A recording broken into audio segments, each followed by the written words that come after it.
Shalom The Warriors, dalam program Life Healthy for God Glory ini akan membahas seputar dunia kesehatan. Membicarakan gaya, pola hidup yang sehat yang dipadukan dengan kebenaran Alkitab. Pastinya memberkati kita dengan ilmu pengetahuan lebih lagi. Jadi, saksikan terus, jangan sampai kelewatan. Dan juga jangan lupa untuk like, subscribe, dan juga berikan komentar atas tanggapan kalian di bawah ini. Kalau mau bertanya juga boleh langsung ditulis di dalam kolom komentar. Bapak Ibu Saudara yang mau memberikan dukungan kepada pelayanan kami ini juga bisa disalurkan ke rekening di kolom deskripsi di bawah ini. Yuk kita saksikan.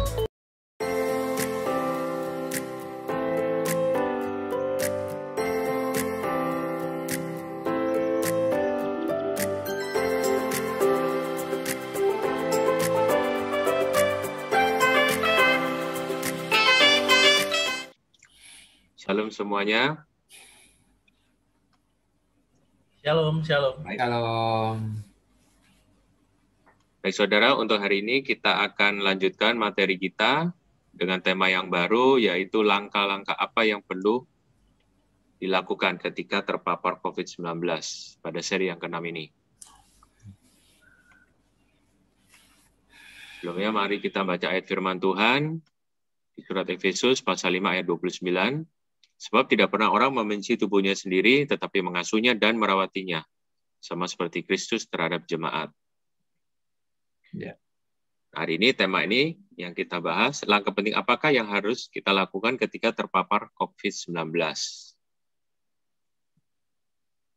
Nah, langkah penting yang dilakukan yaitu kita harus waspada di hari yang pertama sampai yang ketiga. Nah, langkah pertama yaitu berdiam di rumah atau kita sebut isolasi mandiri. Nah, gejala seperti batuk dan demam tanpa sesak nafas ya. Lebih baik kita berdiam di rumah dan tidak bepergian. Kecuali kita memberanikan diri. Nah, minumlah obat-obatan untuk mengurangi gejala. Yang ketiga, bila terpaksa harus pergi, ya, bila terpaksa ya ini ya. Nah, dianjurkan untuk tidak naik kendaraan umum, gunakanlah kendaraan pribadi.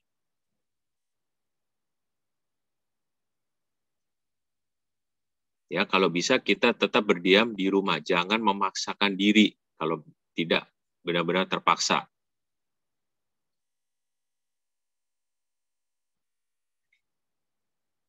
Nah, langkah kedua yaitu memisahkan diri dari orang lain. Yang dimaksud adalah lakukanlah isolasi diri. Yang kedua, lakukanlah jarak fisik minimal 2 meter. Yang ketiga, tidur di kamar yang terpisah. Dan yang keempat, gunakanlah kamar mandi yang berbeda jika ada.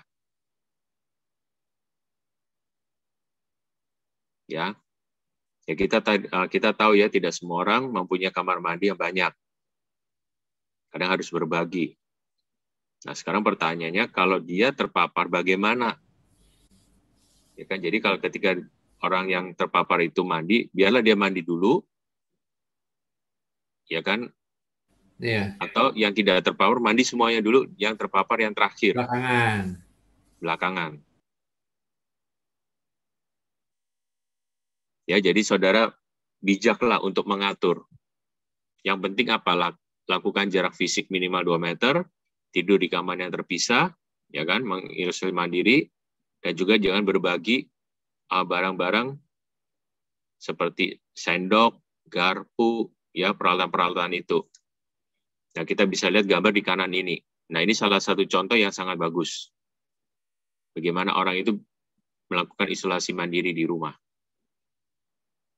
Ya, makanan ditaruh di sini, dia tinggal ambil, makan, dan dia taruh balik makanannya di luar. Ya, dia melakukan yang namanya self-lockdown di kamarnya.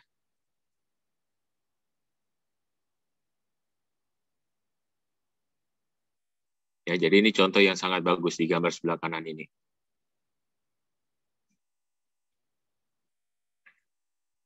Nah, langkah yang ketiga, jika tidak mengalami gejala apapun, maka tidak perlu memeriksakan diri ke rumah sakit. ya. Kita hanya perlu tinggal di rumah selama 14 hari dan membatasi kontak dengan orang lain. Jika merasa ada kontak dengan penderita COVID-19.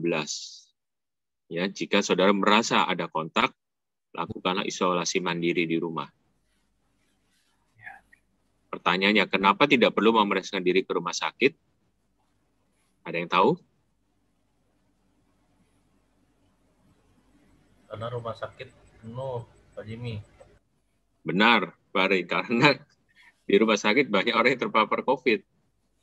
Orang tanpa gejala banyak sekali. Yang awalnya tidak mengalami gejala, akhirnya kita ada gejala. Jadi kita harus bijak juga kan, kita harus pintar untuk menilai diri kita sendiri, tubuh kita sendiri. Gejala ini kira-kira sangat ringan atau berat. Kalau berat, ya, maka mau nggak mau harus ke rumah sakit untuk mendapatkan penanganan intensif. Pak Jimmy, Ya, itu kan dikatakan tadi di awal di saat kita sedang terkena positif lah ya, positif COVID, bisa kan orang panik tuh Pak, aduh, apa yang mesti dilakukan, macam-macam lah ya. Yang paling penting kan kalau kita tinggal di suatu komplek, katanya saya dengar dari rekan saya itu lapor ke RT RW. ya. Nah, cuma saya berpikir apa urgensinya ya Pak ya? Bukankah lebih baik kita mengisolasi diri daripada kita malah menimbulkan kepanikan gitu loh Pak, maksud saya kepada tetangga-tetangga. Karena jujur waktu II saya yang di sebelah rumahnya terkena COVID satu keluarga, paniknya luar biasa dia. Pas tahu dia lapor ke RT dan RW dan diinformasikan oleh RT RW-nya bahwa si A ini terkena, kan jadi menimbulkan kepanikan ya Pak ya. Sebenarnya kalau boleh dibilang kita perlu nggak sih? Pertanyaan yang bagus, Pak Les. Jadi gini, memang teorinya kalau seseorang terpapar, alangkah bagusnya melaporkan pada RT. Kenapa? Supaya RT itu tahu bahwa ada warganya yang terpapar, supaya Pak RT-nya bisa melakukan yang namanya pencegahan untuk tidak menyebar lebih luas. Oke. Ya, melakukan tindakan-tindakan preventif dan sebagainya. Itu teorinya, tapi kenyataannya malah menimbulkan kepanikan. Iya. Ya, saya beri contoh misalnya kalau di negara lain, negara yang maju, yang ya pendidikannya, pengetahuannya cukup luas, cukup baik, ya warganya, mereka bisa melakukan yang namanya preventif. Iya. Benar ya? Nah, kalau untuk kasus yang seperti Pak Les bilang kepanikan, nah jika memang terjadi itu, maka kalau menurut saya, kontaklah dengan orang yang terdekat. Yang tidak selalu dalam satu rumah. Kenapa? Jika ya kan orang itu mengalami gejala yang lebih berat, maka saudara yang terdekat atau orang yang terdekat bisa melakukan pertolongan. Benar ya, seperti menyebut di rumah sakit dan sebagainya. Ya bukan menimbulkan kepanikan, karena kepanikan tidak akan menyelesaikan masalah itu. Malah menimbulkan yang namanya chaos kan. Iya, benar. Jadi gitu Pak Les. Memang teorinya melaporkan, tapi tidak selalu kenyataannya itu yang diharapkan. Iya, benar. Tapi emang benar sih Om Les, kayaknya penting juga deh melaporkan, karena lingkungan sekitar kan jadi tahu juga kalau misalkan mungkin kita karantina mandiri gitu, orang ini karantina mandiri, terus pagi-pagi dia keluar entah untuk berjemur, entah untuk apa gitu, terus ada kontak dengan orang lain yang nggak tahu ternyata dia lagi COVID nih tapi di rumah aja gitu. Sedangkan kalau misalkan dia ngasih tahu ke RT, mungkin ada himbauan, oh tetangga di rumah ini COVID begini-begini. Nah, yang pernah aku lihat juga sih, rata-rata mereka pada akhirnya ketika orang ini isolasi mandiri, orang lain jadi akhirnya ngirimin makanan, jadi dia nggak perlu repot-repot dari luar segala macam, beli keluar gitu, udah di dalam rumah aja, tetangga dukung lewat bantuan makanan dan sebagainya.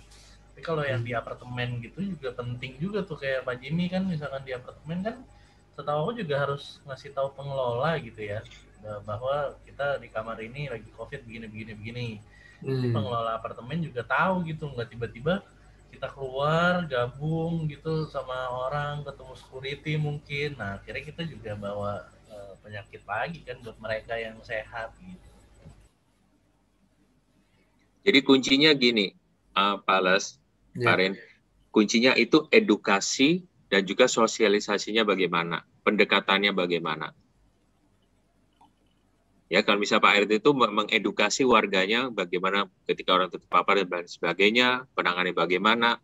Nah, seperti Pak Ren katakan, ya kan, maka tetangga-tetangga sekitar itu bisa saling bahu-membahu untuk menolong supaya penderita itu bisa lekas sembuh dan seluruh RT-nya itu bebas dari COVID, bukan malah mengintimidasi atau mengucilkan. Karena tidak akan menyelesaikan masalah. Betul kan? Karena mau nggak mau kan mereka tinggal di satu lokasi yang sama, di komplek yang sama. Benar. Apa faedahnya mengintimidasi atau mengucilkan atau membuat panik? Betul kan? Ya. Virus itu tidak akan hilang dengan kepanikan kan? Tapi harus ditangani. Iya. Pak, itu kenapa mesti 14 hari, Pak? Kalau andai kata di hari ke-7 saya sudah merasa diri saya fit, udah nggak pegel lagi, udah nggak demam lagi. Jadi gini, 14 hari ini ada anjuran dari WHO. Oh, WHO. Walaupun 14 badan hari. kita masih sehat, sudah merasa sehat gitu ya. Ya, itu Tetap anjuran nggak boleh dari keluar-keluar WHO. dulu gitu ya, Pak? Benar, itu acuan dari WHO. Tapi kalau misalnya Pak Les merasa 7 hari merasa dirinya sudah fit, ya kan, untuk memastikan itu, panggillah Swab ahli lagi. medis, lakukan swab, lakukanlah swab test, swab PCR. Ya. Itu lebih akurat lagi. Kalau udah negatif ya udah boleh deh keluar-keluar Ya, ya. kalau sudah negatif 2 kali, Kenapa mesti 2 kali, Pak?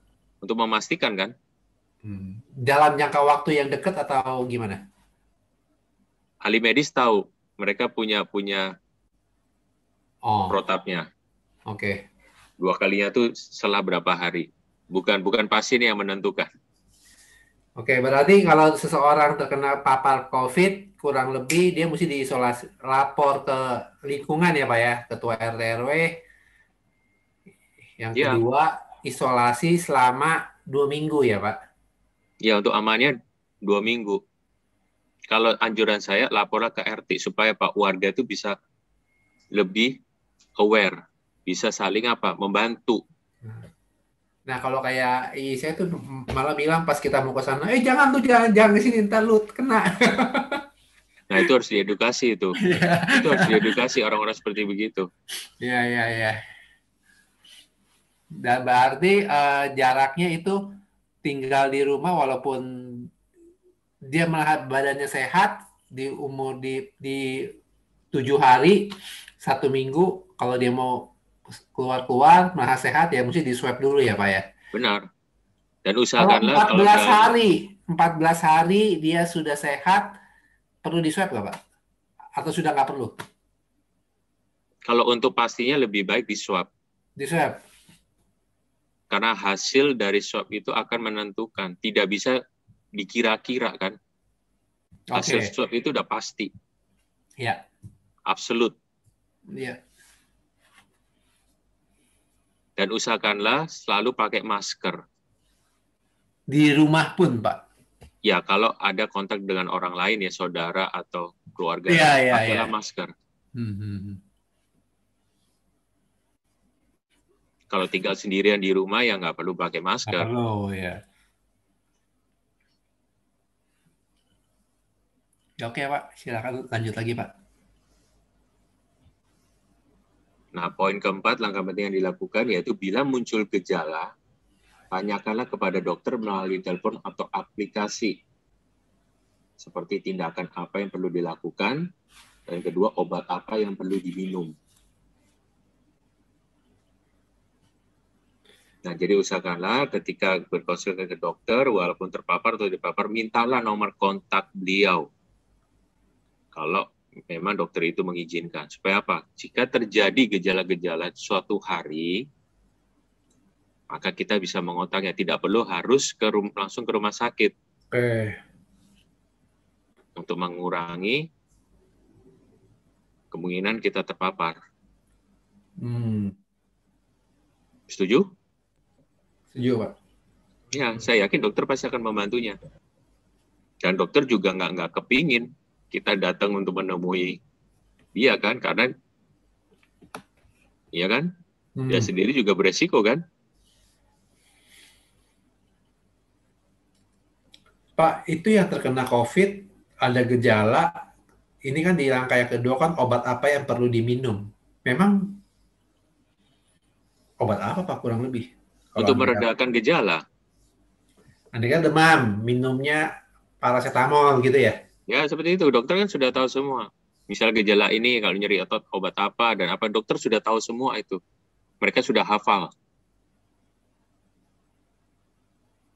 Iya. Makanya puji Tuhan juga itu sekarang banyak ada aplikasi juga ya. Halo dok ya? Iya, untuk tanya-tanya dokter. Jadi kita bisa tanya. Ini penting juga nih yang langkah nomor 4 ini, karena biasanya kan kita teleponnya justru bukan ke ahli kan, kita telepon ke teman kita telepon ke orang-orang yang justru ngasih sarannya tuh beda-beda, ntar akhirnya kita bingung, wah yang satu ngomongnya mungkin harus makan bawang, yang satu harus minum madu segala macam, jadinya kita bingung gitu, nggak nanya langsung ke yang ahlinya. Ini nomor 4 perlu digarisbawahi juga nih memang. Ini poin keempatnya penting sekali. Tanyalah pada sang ahli. Bukan pada teman atau saudara yang mereka memberikan apa kira-kira makan ini, makan itu. Iya, mereka aja taunya dari Google ya. Ya kan, dari WhatsApp, dari Line, dan sebagainya lah. Iya. Minumlah air panas untuk menghilangkan virus. Minum kayu putih. Iya kan?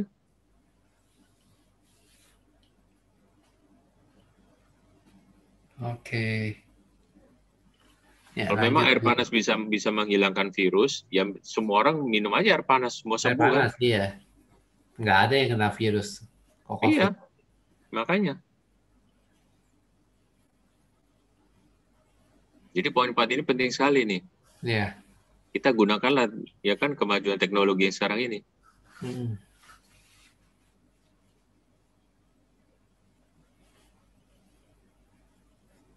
Nah, poin kelima, kan bila memerlukan pemeriksaan langsung, jangan langsung ke rumah sakit. Alasannya kenapa? Meningkatkan risiko penularan virus corona ke orang lain. Nah, poin yang kedua, dapat melakukan persiapan terlebih dahulu. Jadi jangan saudara langsung cepat-cepat ke rumah sakit gitu. Pak, tapi kan biasanya lebih baik mencegah, Pak. Pasti. Sedangkan kita nih boleh nih saat ini badan merasa sehat, udah tahu positif, saya isolasi. Bisa jadi dong kita nggak tahu tiba-tiba imun tubuh kita tuh nggak kuat. Pasti merasa di hari ketiga mungkin kita malah fine-fine aja. Tapi ternyata hari keempat drop langsung sesak napas. Udah sesak napas langsung hafal lagi. Itu kan lebih bahaya, Pak. Semestinya ya boleh nggak sih kalau buat pas pertama kali terkena COVID, langsung gue ke rumah sakit aja deh. Gitu loh, Pak. Jadi begini, Pak Les, kita harus pintar juga untuk menilai diri kita. Ya kan? Kondisi kita. Maksud saya gitu. Tapi kan banyak juga Pak orang yang tiba-tiba ngedropnya cepet gitu. Nah, makanya kenapa ketika kita terpapar di hari pertama, kita harus mengkontak dengan orang yang terdekat. untuk memberitahu. Oke. Itu penting sekali. Kita jangan merasa diri kita kuat, nggak masalah kita nggak beri tahu pada orang lain. Orang lain. Itu harus. Baik seperti tadi kan yang kita sudah bahas, berikan tahu pada RT. Nah, Seperti Pales bilang kan, kalau misal di hari ketiga atau keempat, kelima mulai drop, kita langsung kontak pada orang terdekat itu yang kita sudah hubungi. Supaya mereka bisa melakukan pertolongan. Makanya ketika melakukan isolasi mandiri, jangan lakukan yang namanya WFH. Iya.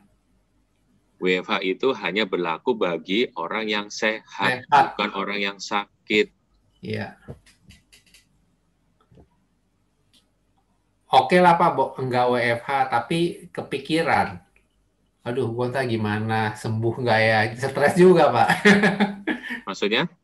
Iya kan banyak, oke lah dia terpapar, dia nggak WFH lah ya, nggak kerja lah. Tapi kan di saat dia mengurung, mengisolasi diri, banyak tuh Pak pikiran-pikiran yang membuat stres gitu loh Pak. Oke. Yang efeknya akan berakibat kepada imun tubuh turun, malah virus yang ada di badan malah lebih bekerja lebih hebat lagi. Gitu loh. Apakah Pales lupa kalau kita ada Roh Kudus? Iya. Cuma kan kalau saya sih bilang ya kalau kita buat orang yang percaya nih Pak ya. Tapi kalau untuk yang masyarakat umum nih, mereka kan kepikirannya aduh pas lagi sendiri ya kan. Biasa kan sering dimasuki oleh pikiran-pikiran yang macam-macam lah. Makanya kita harus mengelola stres kita juga. Karena apa? Kembali lagi, kalau kita stres, kita kepikiran, tidak akan memperbaiki kondisi tubuh. Yang pastinya itu memperparah. Jadi tidak ada gunanya kita panik. Betul kan? Lebih baik menenangkan diri kan? Iya. Kalau kita orang percaya, kita berdoa pada Tuhan. Memuji Tuhan, ya kan? Pertanyaannya, kalau saya nggak kuat, bagaimana? Saya nggak kuat nyanyi. Ya menyanyilah dalam hati. Tuhan tahu nggak kita menyanyi dalam hati? Tahu. Yang penting kan kita menyukakan hati Tuhan, betul kan? Yes, ya. Itu ketika kita memuji, memuliakan Tuhan, kita bersuka cita, maka ada yang namanya hormon endorfin yang keluar dari tubuh kita.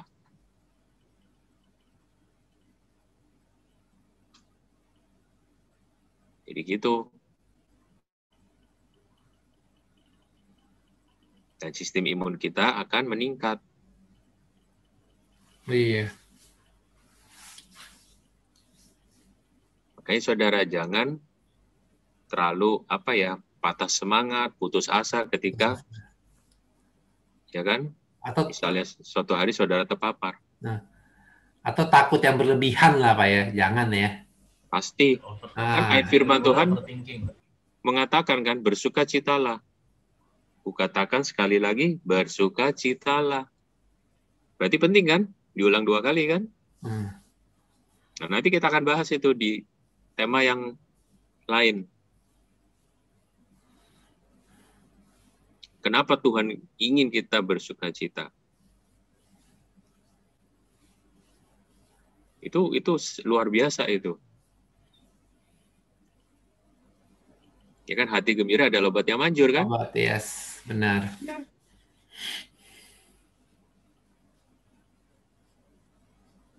Jadi gitu, Balas. Ya, oke. Ya, lanjut deh, Pak Jimmy. Nah, langkah penting yang lain ya, yang bisa dilakukan, yaitu meningkatkan daya tahan tubuh. Minumlah vitamin C, D, E, serta sediakan paracetamol.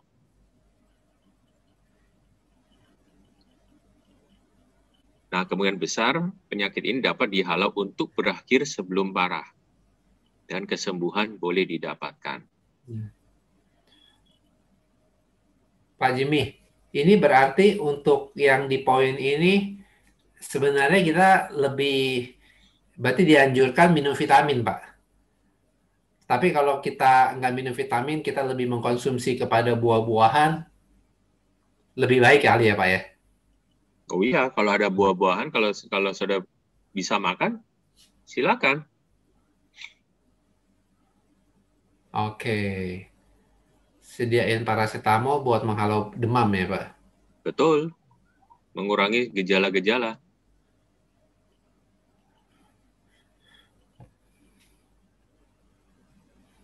Oke, Pak. Karena vitamin C dan E ini akan meningkatkan daya tahan tubuh kita, Daya imun tahan tubuh tubuh kita. ya?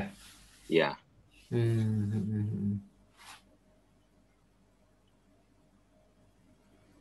Pertanyaan berikutnya, diagnosis atau pemeriksaan apa saja yang dapat dilakukan untuk mendeteksi COVID-19? Yang pertama, rapid test. Ya, saudara tahu semua ya rapid test ini Ya, ya. rapid. Nah, tujuannya apa? Sebagai penyaring atau filtering. Ya, gambarnya seperti ini ya. Yang kedua, swab test atau tes PCR.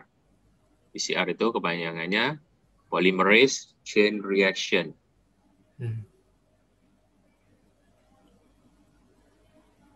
Yang ketiga, CT scan atau rongsen dada juga bisa. Oke. Tujuannya apa? Yaitu untuk mendeteksi infiltrate atau cairan di paru-paru.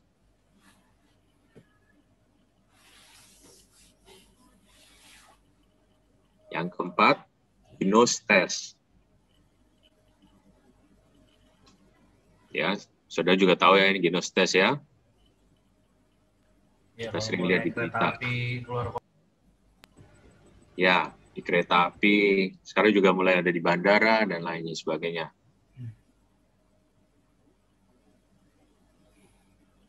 Nah, sekarang pertanyaan, bagaimana cara pencegahannya?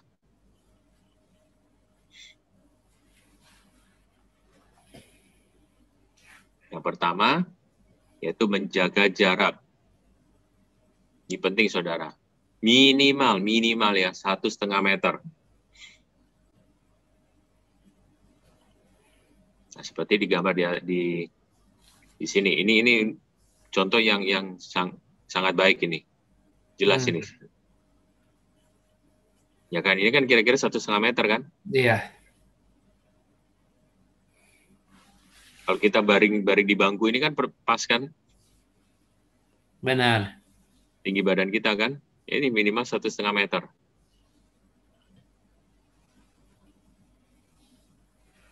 Nah, yang kedua, memakai masker medis.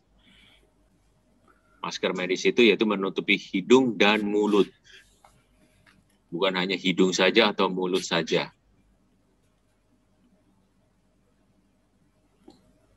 Tujuannya apa? Untuk menghalangi percikan dari mulut dan hidung untuk terpapar keluar. Ya.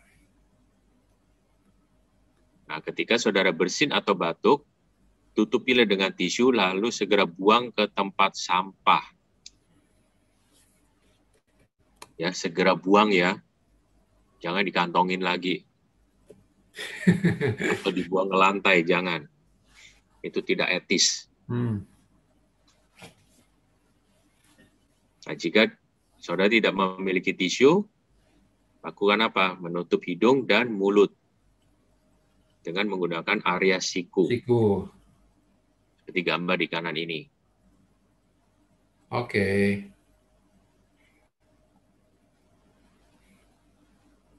Ya, ini cara pencegahan yang kedua. Yang ketiga, mencuci tangan dengan rajin dan benar. Ya, bukan asal-asalan. Cara yang benar bagaimana? Minimal 40 detik dengan air yang mengalir. Mengalir. Itu ada juga kan di ayat firman Tuhan kan, air yang mengalir. Nah, kapan kita harus mencuci tangan? Yang pertama, setiap sebelum dan sesudah ke kamar mandi. Yang kedua, menyiapkan makanan. Yang ketiga, sebelum makan.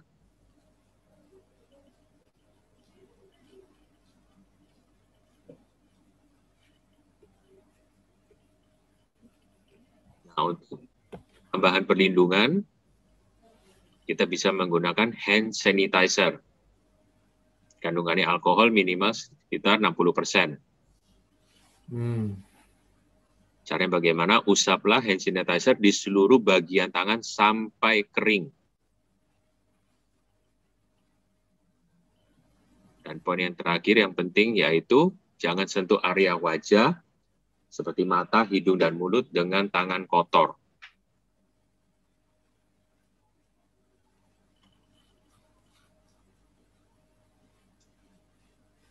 Oke, ada yang mau ditanyakan?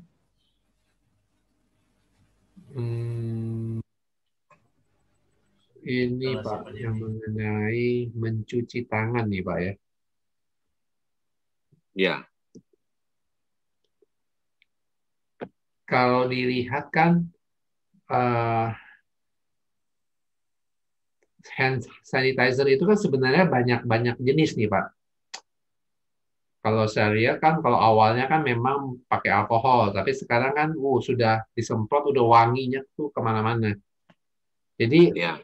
Alkoholnya mungkin saya bilang ya mungkin kurang ya. Sebenarnya untuk pemakaian hand sanitizer yang saat ini beredar banyak itu lebih amannya tuh yang alkohol itu yang berapa persen itu Pak?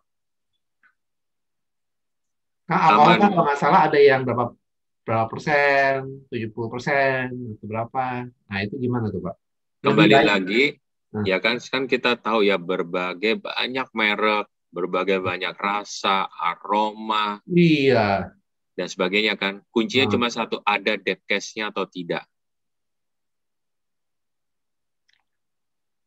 Hanya itu saja. Kuncinya itu ya.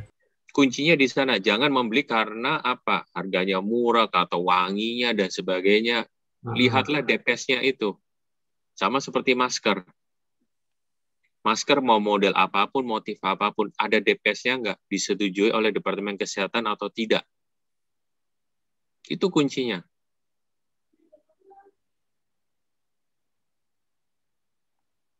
Iya. Ya, jangan mengejar apa? Kalau saya sebut kerenisasi gitu, jangan. Lebih kepada fungsi lah Pak ya. Ya, kepada fungsi itu jauh lebih penting. Nah, jangan kalau karena wah lagi alkohol, tren ini atau lagi keren, jangan. Nah, kalau untuk alkoholnya tuh mestinya berapa persen ya Pak? Ya minimal 60%. Kan ada ininya dari Depkes. Oh, oke. Kuncinya cuma itu aja, ada Depkesnya atau tidak. Apalagi kan sekarang pemerintah sangat ketat kan, tidak semua merek boleh beredar kan. Iya. Ada persetujuan dari BPOM kan. Itu. Jadi sederhana apa, Les? Yang mana yang bagus, lihatlah ada Depkesnya atau tidak, ada BPOM-nya atau tidak. Oke, kalau gitu. Itu saja. Ya. Ya. Ya oke, Pak Jimmy, Pak melihat waktu nggak berasa nih Pak ya. Udah setengah jam juga. Waktunya udah selesai, tapi dari pembicaraan kita, pembahasan Pak Jimmy 30 menit yang di awal ini, kalau saya lihat sih sebenarnya lebih menjawab atas beberapa pertanyaan orang juga sih Pak. Ya kan, ada orang yang dimana karena kurang pengetahuan, ya kan, yang ada panik. Tapi lewat pembahasan di malam ini, di saat kita sedang mengetahui diri kita terpapar, langkah awalnya ya lebih baik kita lapor ke orang terdekat atau ke lingkungan RT RW ya Pak ya. Kedua, lakukan isolasi secara mandiri sampai 14 hari. Atau kalau sudah merasa sehat, 7 seminggu, ya swab test. 14 hari pun kalau sudah sehat, sebelum beraktivitas di luar, harus swab test juga ya Pak? Oke. Pak, pertanyaan terakhir Pak. Swab test sama apa? PCR. Swab antigen.